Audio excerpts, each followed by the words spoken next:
Welcome to the School of Love, the place where miracles are normal. Hello, and welcome to the School of Love, the place where we learn practical tools based on scientific research and personal experience towards improving ourselves, living life to its fullest, and contributing to the best of our abilities to the world around us. I am Dr. Grajdian, and I am a professor of media studies and anthropology at Hiroshima University. In my free time, I am doing my best to guide you in building up a life of contentment, joy, and fulfillment while applying lessons learned in school to overcome the difficulties, challenges, and insecurities of the real world. In today's video, I talk about what happens when someone we love, or at least we care about, fights with us as part of a series titled Things I Have Learned from My Kids. I have been creating this series of videos, Things I Have Learned from My Kids, by recollecting crucial learning moments from my interactions with my children, particularly with my daughter, for reasons which are still unclear to me throughout the years. The series, Things I Have Learned from My Kids, includes short videos about very, very pragmatic approaches to quotidian challenges and sadnesses seen from the perspective of my daughter. Of course, there is a specific amount of rationalization and clarification involved in scripting and shooting and editing the videos, but the main ideas are those shared with me by my kids, respectively by my daughter, when they were somewhere between 4 years old and 7 years old. But now, first things first, these are two disclaimers. The first disclaimer serves to strongly emphasize the fact that this YouTube channel, The School of Love, is not part of my educational and research activities at Hiroshima University.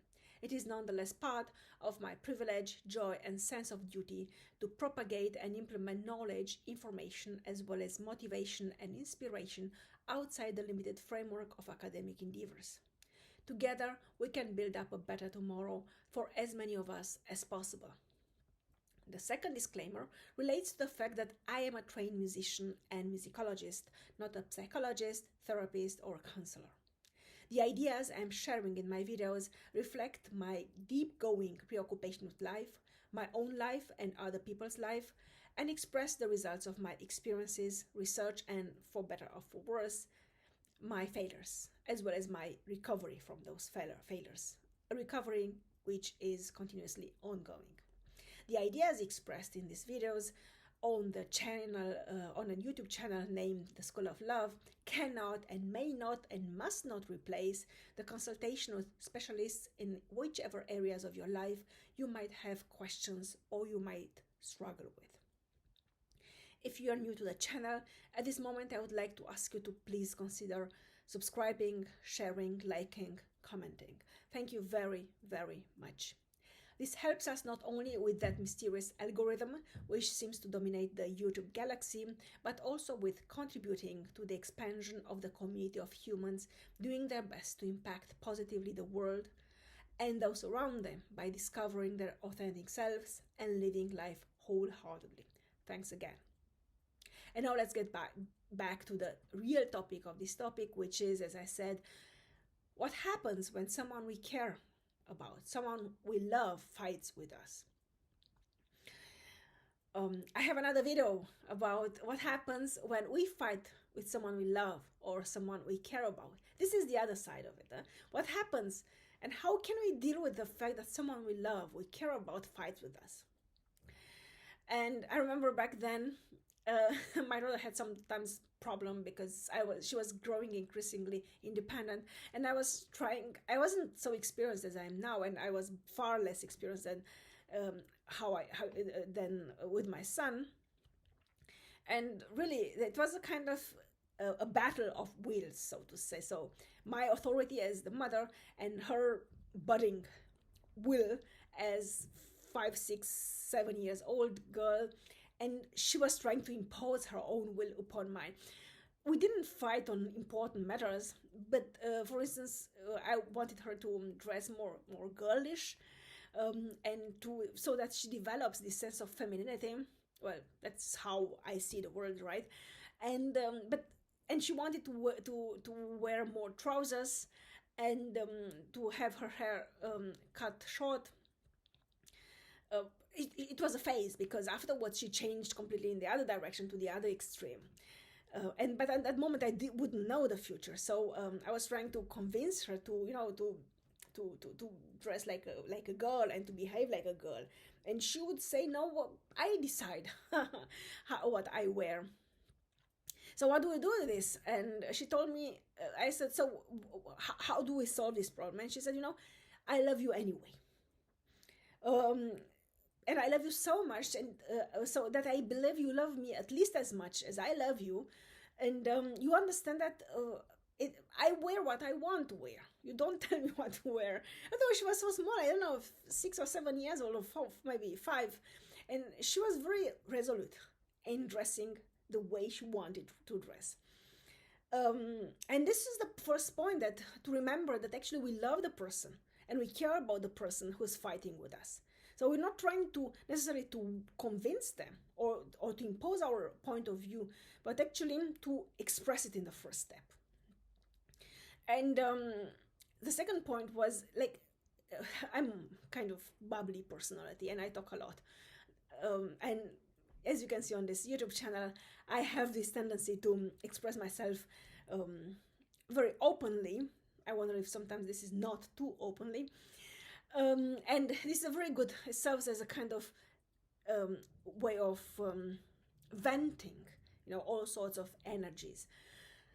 And I remember back then, and she does the same nowadays, she would be very quiet and she would allow me to speak. Sometimes she would interrupt, but very seldom. At a bad habit she caught from somewhere else. But what was very important is that she would listen more than she talked. Something I learned from her, I must say. Like, when you interact with someone, listen more than you talk. It's not only that you collect valuable information about that person, which will help you understand it, and some other people, not me, but evil people will say, you collect that information so that you can use it against them to make your point. Not my point, yeah? And not my daughter's point. You collect information so that you understand the other person, so that you can see their point. And then you see where that point intersects with your own points, and you can your worldview, and see how you can find mutually beneficial solutions. So the first point is, we remember that we love that person and that person loves us. First point. Second point, we listen more than we talk. I talk in other videos about this superpower, which is listening more than we talk.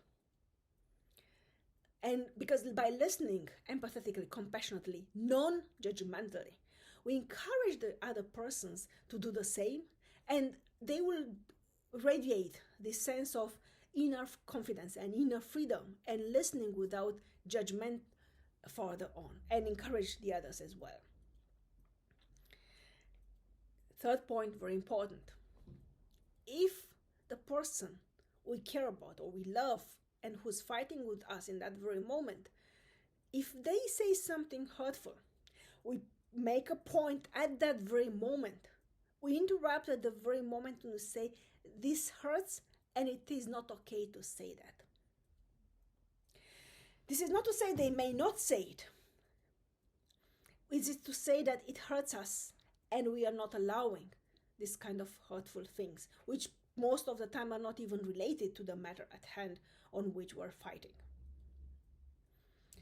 So, the third point is, do not allow people, even those you care about, even those you love, and of whom you believe they love you and care about you, do not allow them to hurt you. Not even in those moments where the situation is very tension and you are under pressure to find solutions. Hurting each other to make a point and to bring across an idea and to convince someone is never okay. Number 4 is, as I have suggested briefly before, is we find solutions which are beneficial for both of us. And we don't find them by ourselves, we find them together. We talk, we listen to each other, we encourage the best in ourselves, in each other and in ourselves. We do not hurt each other. This is a big no-no. We do not attack each other on those elements where we know this is a sensitive point. It's a big no, and this is very important. There are people, unfortunately many people, due to various experiences in their past, who collect this information about you.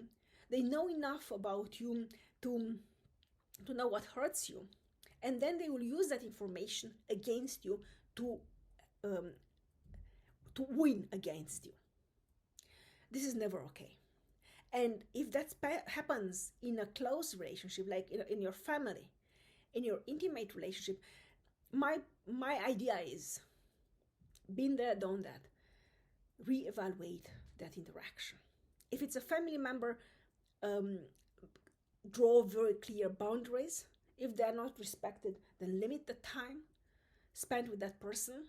If it's an intimate relationship, if it's at the beginning, let's say before you get married, think very clearly whether you want to continue that relationship. If it's a marriage, then think about the situation which brought you there.